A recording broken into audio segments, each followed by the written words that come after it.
उस्ताद अहमद हुसैन और मोहम्मद हुसैन दोनों सगे भाइयों को पद्मश्री के लिए चुना गया है। दोनों जयपुर के रहने वाले हैं। क्लासिकल गजल गायकी में इन दोनों ने अपना मकाम तय किया है। भारत सरकार की ओर से गायकी के क्षेत्र में जयपुर मूल के गायक कलाकार अहमद हुसैन और मोहम्मद हुसैन को पद्मश्री से नवाजा गया है। जहां ये जोड़ी पिछले 50 सालों से गजल, क्लासिक म्यूजिक और भजन की दुनिया में सक्रिय है। मुसाफिर हैं, हम तो चले जा रहे हैं। हाँ। बड़ा ही सुहाना गजल का सफर है।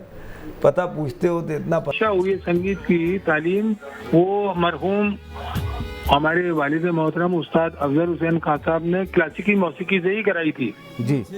लेकिन इन दी मीन टाइम चल रही थी, उसी दौरान वो बोले कि भाई मैं चाहता हूँ कि तुम क्लासिकल की बजाय लाइट म्यूजिक गाओ और खासतौर पे गजल।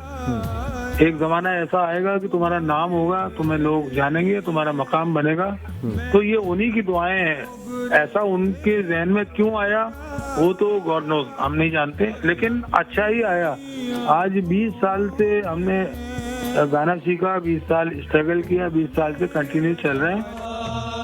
इस मौके पर न्यूज स्टेट से खास बातचीत में अहमद हुसैन और मोहम्मद हुसैन ने पद्मश्री मिलने पर खुशी जताई और अल्लाह के करम के बाद, माँ बाप गुरुओं की दुआओं के बाद और आपके प्यार के साथ ये सम्मान हमें मिला, जिसके लिए हम राज्य सरकार और भारत सरकार के शुक्रगुजार हैं। और अवार्ड अपने आप में एक बहुत बड़ी जिम्मेदारी होती है। आप दुआएं दें हमें कि हम इसी तरह अपना काम करते रहें, आगे बढ़ते रहें, आपका प्यार मिलता रहे। इस एल्बम के साथ उनका संगीत का कारवां बढ़ता गया। अब तक अहमद हुसैन और मोहम्मद हुसैन के करीब 80 एल्बम आ चुके हैं, जिनमें उन्होंने शास्त्रीय रागों के साथ कव्वाली, भक्ति गीत और भजन भी गाए हैं, जिन्हें सुनकर श्रोता भक्ति सागर में डूब जाते हैं। पुरस्कार पाने के मौके पर न्यूज स्टेट के लिए उस्ताद अहमद हुसैन ने एक गजल भी सुनाई।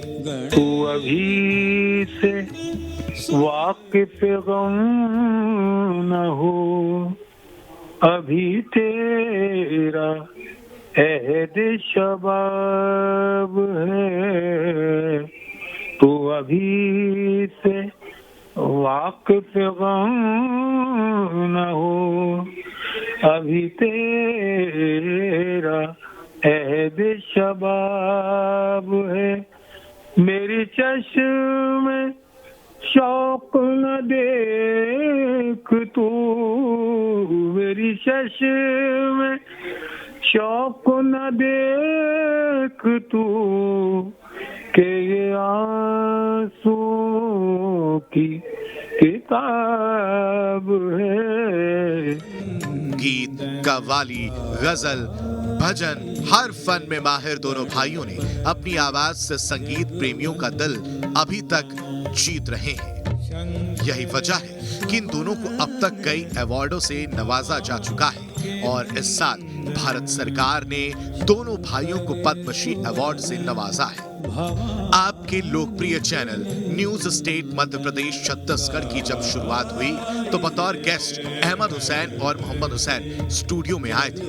न्यूज स्टेट और आपकी और हमारी जानिब से हम यही वैसे कहेंगे कि सुरों के फूल तरन्नुम के हार लाए हैं, सुरों के फूल तरन्नुम के हार लाए हैं। हम अपने साथ गजल की बहार लाए हैं, सुरों के फूल। न्यूज स्टेट के जरिए हम मध्य प्रदेश के लिए ये सब कुछ लाएं जो हम आपको बता रहे हैं। इस दौरान उन्होंने कहा था कि मध्य प्रदेश से उनका गहरा लगाव है। मध्य प्रदेश में देखिए ऐसा नहीं, मौसीकी तो है ही, मौसीकी को तो बारीकी से समझते ही हैं, करते ही हैं, लेकिन शेर व शायरी को भी बहुत अच्छा समझते हैं। हाँ। उस एतबार से भी अगर आप देखें तो लाजवाब जगह इसलिए नहीं कि हम जाते हैं, इसलिए नहीं कि मध्य प्रदेश है, इसलिए नहीं कि हम तारीफ कर रहे हैं, लेकिन सच्चाई बयान कर रहे हैं। और तो और दोनों भाइयों की माने तो सही मायने में इनके करियर की शुरुआत भी मध्य प्रदेश से ही हुई। खास तौर से हमारा तो करियर भी 1978 में मध्य प्रदेश से ही शुरू हुआ। अरे वाह। जी हाँ, तो इसलिए मध्य प्रदेश महू के ही थे अमीर खंती साहब, जो अंबिकापुर के डायरेक्टर थे, जो आजकल छत्तीसगढ़ में चला गया है, अंबिकापुर। तो वहाँ 1978 में मैं हवा हूँ कहाँ वतन मेरा, दश्त मेरा नई चमन मेरा, वहीं कंपोजिशन उर्दी। आप ये देखिए, इसको अगर आप साथ से देखें तो ये राग मध्यम भैरवी है, लेकिन मध्यम को अगर माँ को अगर आप सा मान लें तो ये दरबारी बन जाता है। इसे मूर्छना पद्धति कहते हैं।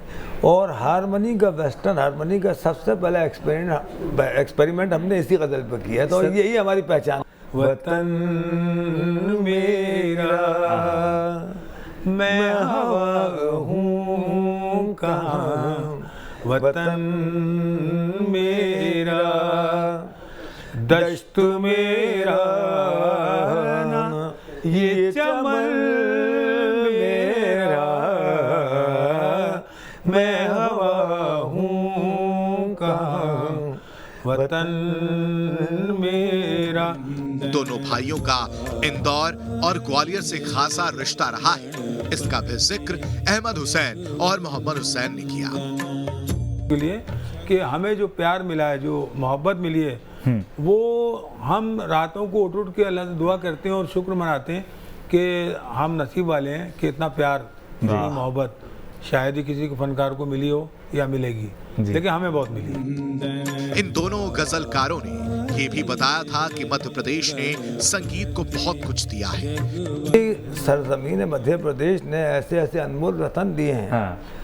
संगीत सम्राट तानसेन, आज की संगीत सम्राट लता मंगेशकर जी, आप भी देखिए, हाफिज अली खान साहब, अलाउद्दीन खान साहब, आमिर खान साहब, कुमार गंधर्व जी, ऐसी ऐसी अजीम शख्सियतें इस सरजमीन से, अन्नपूर्णा जी ने खुदा ने दी हैं कि यहाँ की सरजमीन को हम सलाम करते हैं। और जब भी वहाँ जाते हैं तो हम गाना नहीं गाते बल्कि हाजिरी देते। मध्य प्रदेश के दर्शकों से मिले प्यार को भी दोनों भाई कभी नहीं भूलते। मौसम आएंगे जाएंगे, मौसम आएंगे जाएंगे, हम तुमको भूल न पाएंगे। हुसैन बंधुओं की गायकी के अब तक 80 एल्बम जारी हो चुके हैं। आने वाले दिनों में वो और एल्बम लाएं और यूं ही संगीत प्रेमियों को अपने संगीत से लुभाते रहें। न्यूज स्टेट की टीम की तरफ से एक बार फिर पद्मश्री मिलने पर दोनों फनकारों को बहुत बहुत शुभकामनाएं। हमारे संवाददाता ने उस्ताद अहमद हुसैन और मोहम्मद हुसैन दोनों सगे भाइयों से खास बातचीत की। सर, देश के सर्वोच्च सम्मानों में से एक सम्मान आज मिला है। आप तो अक्सर जब अपनी कोई पूछते हैं, आपसे अपनी आप पहचान बताते हैं, तो चंद लाइनों में वो बताएं। उस लाइन के साथ शुरू करें कि आज इस अवार्ड को लेकर आपकी जो साधना रही है वर्षों की, आपकी जो तपस्या रही है, उसको किस रूप में देखते हैं? देखिए, सबसे पहले कि आप हम कुछ बातचीत शुरू करें। हम न्यूज़ नेशन के शुक्रगुजार हैं कि उसने हमारे श्रोताओं से रूबरू करा दिया है। और सबसे पहले हम सारे ही देशवासियों को नववर्ष की शुभकामनाएं, बधाई, और गणतंत्र दिवस की शुभकामनाएं, बधाई। और ख़ास तौर से जो हमें अवार्ड भारत सरकार के द्वारा राज्य सरकार के परिश्रम से मिला, उसके लिए हम बहुत ही आभारी हैं, शुक्रगुजार हैं। और ये अवार्ड असल में सच्चाई है कि हमारा नहीं है, हमारे गुरुओं का है, हमारे माता पिता का है, हमारे श्रोताओं का है और हमारी गज़ल गायकी का है, जिसके ऊपर हमें फ़ख्र है। और आज बहुत खुश हैं हम लोग। लोग कहते हैं देर हो गई, हम कहते हैं कुछ देर नहीं हुई। जिस वक़्त उसका हुक्म होता है तभी सब चीज़ें होती हैं। आज उसका हुक्म था, हो गया है, तो आप और हम उसका शुक्र अदा करें। आपके बहुत आभारी हैं हम। एक जो गायकी का सफ़र था, ये कैसे शुरू हुआ, कहाँ से शुरू हुआ, क्या है इसके पीछे रास्ता? देखिए, पहली चीज़ तो हमारा घराना है, जयपुर घराना। दूसरी चीज़ हमारी अब जो चल रही है वो 7वीं पीढ़ी चल रही है। तो जब संगीत की शिक्षा, विधिवत शिक्षा प्राप्त करने के लिए हम अपने गुरुकुल में जाते थे, तो हमारे पिता ही उस्ताद अफजल हुसैन मरहूम हमारे पिता भी हैं, गुरु भी हैं, और उन्होंने शुरुआत की थी। पर क्योंकि कुदरत की तरफ से हमारे खून में संगीत रचा बसा, लेकिन शिक्षा बहुत ज़रूरी होती है, बगैर शिक्षा के तो आप कुछ कर नहीं सकते। उसके बाद उन्होंने जो शिक्षा दी, उसी बीच उन्होंने ना जाने क्यों ऐसा कह दिया कि क्लासिकी मौसीकी सीख लीजिए, लेकिन मैं ऐसा सोच रहा हूँ कि तुम्हें लाइट म्यूज़िक और वो भी ख़ास तौर से गज़ल गाना चाहिए। आगे जाके तुम्हारा नाम होगा और तुम्हारी पहचान बनेगी। ऐसा हुआ क्योंकि वो लोग क्या तपस्वी लोग थे, अपनी साधना में लगे रहते थे, और हमसे साथ साथ सारी चीज़ों के साथ ये कहते रहते थे कि आप अपने फ़न के साथ खिलवाड़ ना करें, अपने फ़न में लगे रहिए और उसमें कोई तब्दीली ऐसी मत करिए जो ऊल जलूल हो, आगे जाके आपको नुकसान दे। थोड़ा नुकसान, थोड़ी मुश्किलें आ सकती हैं, उनको फेस करते हुए आपको आगे बढ़ना है। तो यही वजह है कि हमने अपनी गज़ल गायकी को अपने अंदाज से छोड़ा नहीं, और ख़ास तौर से हमारा जयपुर, हमारा राजस्थान, हमारा इंडिया हमने कभी छोड़ा ही नहीं, ना हम छोड़ेंगे। मुझे आपका क्या कहना है?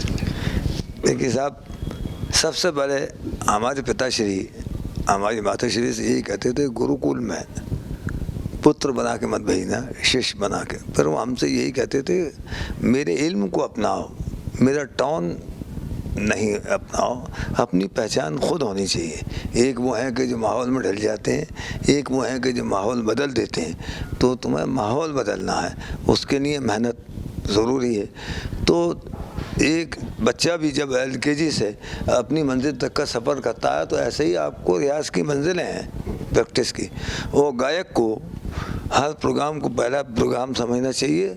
दूसरा ये है कि गायक को एक पानी की तरह होना चाहिए कि जिस बर्तन में डाल दिया जाए वैसा आप आकार ले लें। अगर भजन गाते हैं तो भजन का ही स्वरूप आना चाहिए, गज़ल गाना है तगज़ुल का स्वरूप आना चाहिए, तो सूफियाना में मार्फत का रंग आना चाहिए। तो इसलिए उस रंग को आप बरकरार रखते रहिए, काम करते रहिए, नाम हो जाएगा। और जब नाम हो जाता है तो अवार्ड ज़रूर मिलते हैं, लेकिन अवार्ड जिम्मेदारियां भी बढ़ाते हैं कि आप अपना काम ही करते रहिए, मेहनत हमेशा करना चाहिए।